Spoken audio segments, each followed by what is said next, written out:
Very good afternoon to all of you.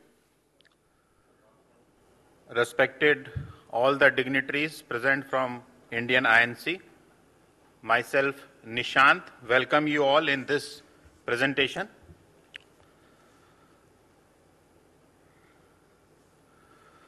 This would be the structure of my presentation. Our group is Aditya Birla Group. This is 35 billion US dollar MNC, over 120 state-of-art manufacturing units all over the world.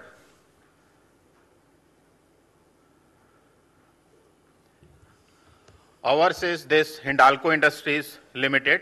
We are industrial leader in aluminium and copper, the metals flagship company of Aditya Birla Group, the world's largest producer of aluminum rolling company, and one of the biggest producers of primary aluminum in Asia.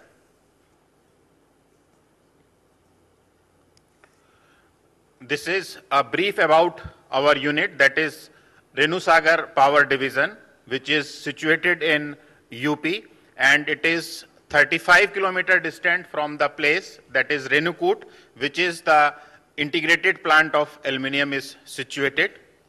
And ours is the captive power plant, which is located at the pit head of Singrauli coal seam of northern coal fields, and it is at the brink of Rihan Lake.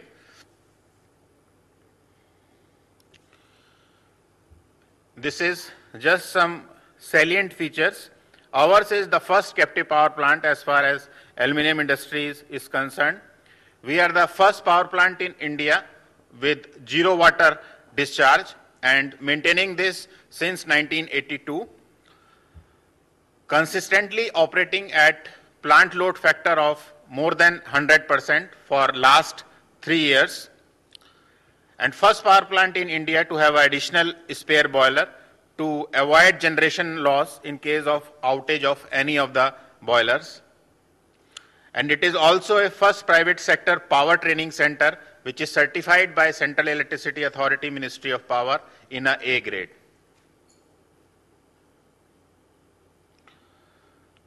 This is just a sectional flow diagram of a power plant. I think most of us are aware how the power is being generated. Now we are coming to the zero water discharge concept. This is just our policies and the ISO 14001 certification. Now let's come to the zero water discharge schematic, in which all we can understand. Our main water consumption is going to be in 3 major heads. That is, one is process water, another is for industrial cooling, and the third one is for domestic consumption. Again, these 3 are coming through our 3 plants, that is effluent treatment plant and ash water recovery plant and sewage treatment plant. Out of this, again it is going to be, by these 2 plants, this is going to emergency reservoir and then again going to in the process water loop, as you are seeing. And from STP there are 2 outputs. The water treated is again going for industrial cooling, and the water treated is again going as a sludge, as a manure for green belt development. These are just the capacities of our 3 plants.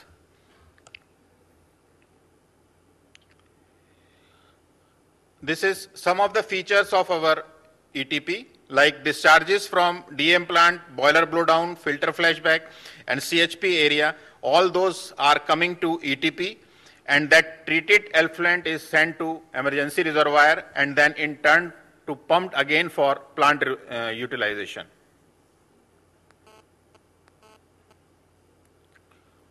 This is the schematic diagram for effluent treatment plant.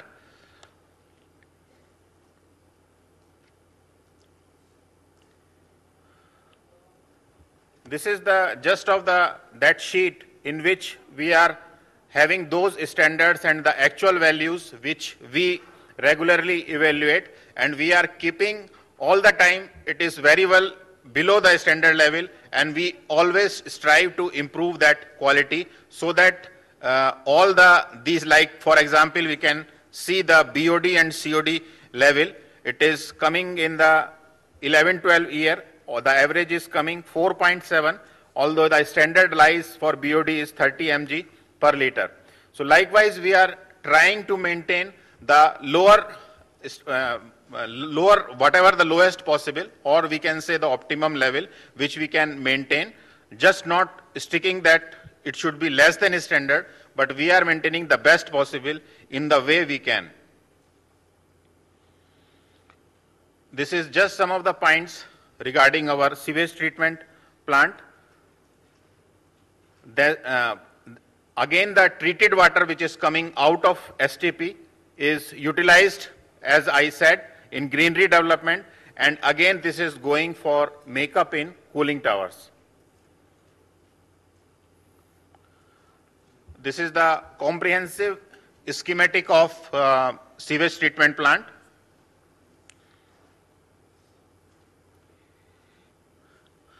This is the average actual data sheet of both annual years of 10-11 and 11-12. You are seeing the actual results which we are trying to maintain. Those are quite below to the standard, and we are further maintaining it to the optimum level.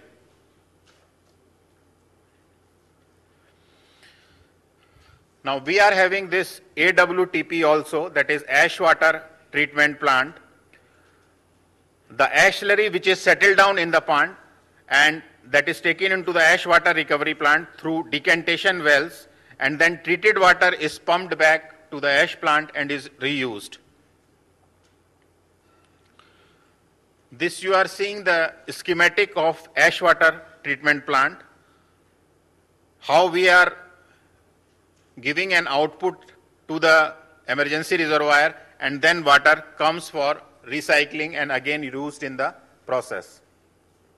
The capacity of our ash water treatment plant is 800 meter cube per hour. This sheet is again the actual data sheet on an average down of whole the year against the standards.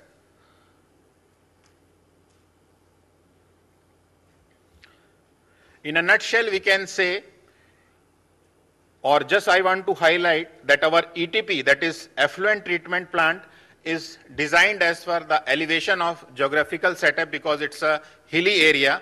So plant drainages are collected in various sumps by gravity flow without using any pump. Water goes from the height itself, so that they are so designed that we are needing less minimum number of pumps. In decantation wall, we are using coal reject as a filter media for ash slurry filtration, and this project we were carrying out with IIT Roorkee, and now this is giving us the results. So hence, in plant and colony, we are treating our wastewater and then recycled it to achieve zero discharge. Now, some of our areas which we are also doing and contributing towards the environment, like using of LDPE, that is low density polyethylene film in our ash dike. Also, we are maintaining the best quality of fly ash with less unburned carbon. We are also having a dry ash disposal system for maximum offtake. Telescopic chute we are using to prevent leakage during loading of bulkers. And we are just having the project which is called BPC project, that is belt pipe conveyor system for coal transportation directly from Krishnashila mines of one of the NCL mine. We are having the coals through belt pipe conveyor and then from our aerial ropeway, just for taking care of the environment. These are some of our efforts in Renusagar. Although it's a very remote location in the eastern UP, we conducted there an international conference on green power generation, in which lot of delegates from the country and outside world have attended those, and these contributed us to instigating a thought and develop our inner processes also, so that we can contribute to the inner green power generation.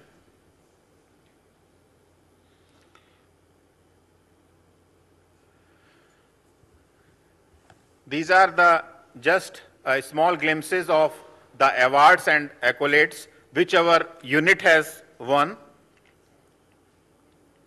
So we are doing our level best on all fronts, like environment, may it be safety, on training front.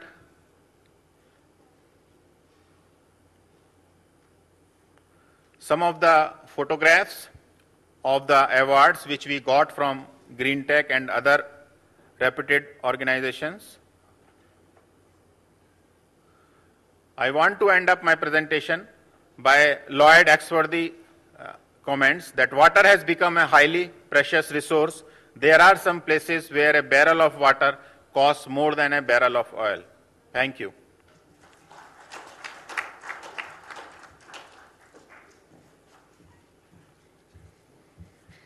Thank you so much, Mr. Gupta.